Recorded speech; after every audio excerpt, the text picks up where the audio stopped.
Hi, this is Barry here, and you are very, very welcome to today's podcast episode. Now, I'm going to give you a piece of advice in this podcast. Now, this piece of advice isn't just for your online business, it's for your general life as well. And the piece of advice I would give you is stop letting other people tell you who you are.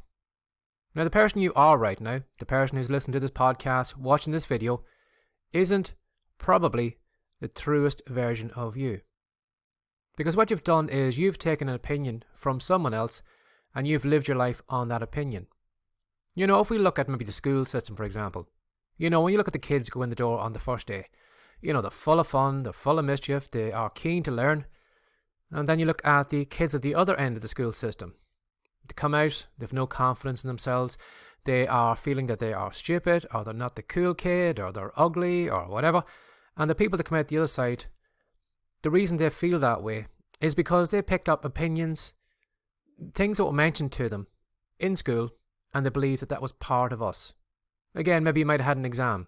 You get the test paper back, it's covered in red pen, all scribbles, X's all over it, and they tell you that you are an F student. So we play the role of an F student, wishing that we were an A student, or maybe believing that we could be an A student, but what we do is we go on the opinion on the sheet. We are an F student. And we live out our life that way. Again, you know, someone could say to you, well, you're ugly. Again, you mightn't be ugly. But you could take that opinion on and you could live your life that way. Afraid to always be on camera, always kind of being shy, always standing in the background, not feeling confident about yourself. Because you're living your life out on an opinion or something that was mentioned to you by someone else. So you're probably wondering, well, how does it come to my online business? How can that affect me? Well, I'll tell you. Because I know what it's like myself. Because before I wrote my first fiction book, I didn't see myself as a fiction writer. No one ever said that I could write fiction. You know, maybe if I had a teacher at one point, maybe an English class, who read an essay of mine and says, Barry, that was great. You should write fiction. You've got great writing skill. But nobody told me that. And it almost felt when I was writing that fiction book that I was kind of pushing against the current, that I was pushing against the opinion that other people had about me. And in the beginning, I didn't write fiction because I didn't think I could be a fiction writer. It wasn't in me. As I said, no one ever told me that I could write fiction. So it took me a while to actually get the confidence up to say, what the hell, just write the book and put it out there. And I found that when I put the book out, people actually enjoyed the book, kids got back to me, gave me great reviews, and they treated me like a fiction writer. So I kind of took on that title of fiction writer from the responses I was getting back from my readers. So I was allowing them to give me the title of being a fiction writer. But before that, I didn't believe I could write fiction. And I didn't do it. And what I'll say to you is that, you know, sometimes when it comes to creating an online business, sometimes there's a lot of mental baggage we have to get out of the way first before we can be successful, before we can make money. You know, a lot of us believe that, well, if I find this blogging technique, or if I find this kind of loophole on TikTok, or if I find this kind of shortcut or gimmick on YouTube or whatever, then I'll be successful. Then I'll make money. But that's not true. What you need to do, first of all, you need to get your mental self sorted first. And when you get your mental self sorted, you'll find the practical stuff will be a lot easier. So right now, whatever you're thinking of doing, maybe blogging, podcasting, YouTube videos, whatever it is, how do you feel about that?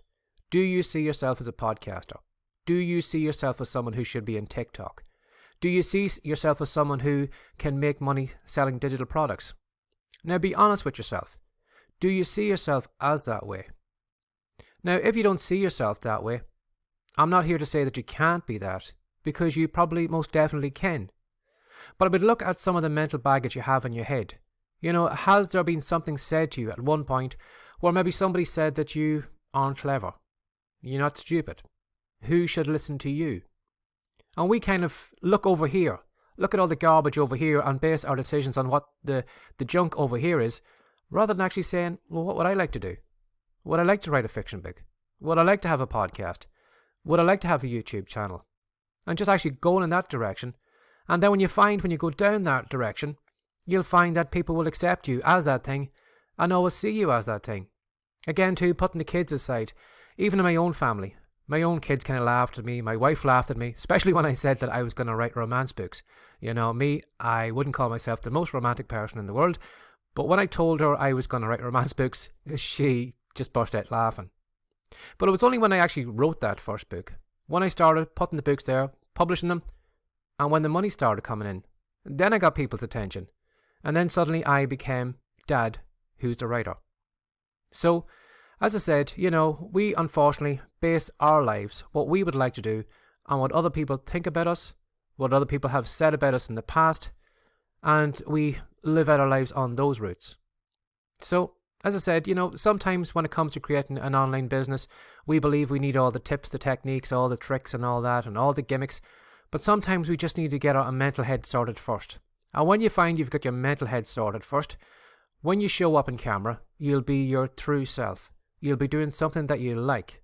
Again, when you're doing your writing, it'll be you speaking on the page. You won't be thinking about what anyone said about you. You won't be thinking about anyone maybe never saying that you could be a writer or any of those kind of labels or whatever, that junk. You won't be doing that. You'll be just true to you, doing the things that you want to do, doing the things that make you happy. So again, as I said, it's not just for your online business. Have a look at offline as well too. Even in our families, we might believe that we're, all grown-ups. But do you ever notice kind of a group of grown-ups, maybe who go back home, maybe at a Christmas get-together or Thanksgiving or something like that, and we all kind of slot back into the roles that we had when we were kids. We had the eldest one who was always the one that we looked up to. Maybe you were the one on the end who was a young one, who was always a little bit reckless, who everybody kind of, looked down on or didn't take seriously. And even though you're probably an adult, fully grown, when we go back to those family get-togethers, we allow those people to put us back into those slots that we had before. So we do it all the time, and whatever you're wanting to do, you just need to think about yourself. Am I holding myself back because I don't think I should be doing this, because it's never been said to me before, because no one has ever put this label on me, or maybe people have put labels on me saying I can't do that thing. Again, you will find sometimes our friends as well too, if we say, well, I'm going to be a blogger, I'm going to create an online business, to kind of go, yeah, right, that is not going to happen. Again, we go on their advice, their opinion of us. If they say we can't be a blogger or can't have an online business, well, they must be true. They must be right. But again, they're not. It's their opinion of us. And you will find that other people's opinions of us are tied more closely to them than actually to us. When we say to them, well, I'm thinking of doing blogging, or I'm thinking of doing podcasting, the reason they actually say no, that they can't actually see us doing it, it's not because they can't see us doing it. They're looking through that through their eyes, and they're thinking to themselves, could I podcast? Could I blog? Could I do that thing that this person's telling me?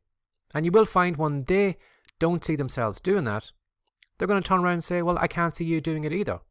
And the only reason they're saying that you can't do it is because they can't see it, and they're kind of looking through that filter. So beware of what people tell you as well too. Beware of you coming to someone and asking them, especially this most dangerous question, what do you think? Because a lot of times the people we go to asking that question aren't even thinking. They just come out with the first answer comes off at the top of their head, and we kind of live our lives going on that suggestion. I'm sure there are probably hundreds, if not thousands of people who haven't done the things that they would like to do because they turned around to a friend or family member and said, what do you think? And that person wasn't thinking, and that person says, no, you can't do it. So they gave up on that dream. They just went back to the 9-to-5 job or whatever it is that they were doing, and they just lived out their life that way. Because that person that they asked wasn't even thinking, and because they wanted that person to tell them that they could do it. They wanted that person to give them permission. Again, in the beginning too, going back to my fiction story, that was another thing that held me back. I expected to get permission of people before I could actually start writing my fiction book. I stupidly believed there was somebody on the internet that I needed to ask permission of before I wrote that book. But again, you'll find you don't need anyone. The only person's permission you need is you. The person who looks in the mirror back at you every morning. That is the only face that you need to ask permission of. So, as I said, don't allow other people's opinions. Don't ask other people's opinions. And don't live your life based on the opinions of other people. That has got nothing to do with you. Do what you want to do. Pick the route you want to go on. Do it. And then you will see, when you go down that road long enough, people will start to see you as the podcaster. People will start to see you as the writer. People will start to see you as the person with the online business. Right now they can't see that. So, just because they can't see it, doesn't mean you can't do it. Have a lovely day. Bye-bye.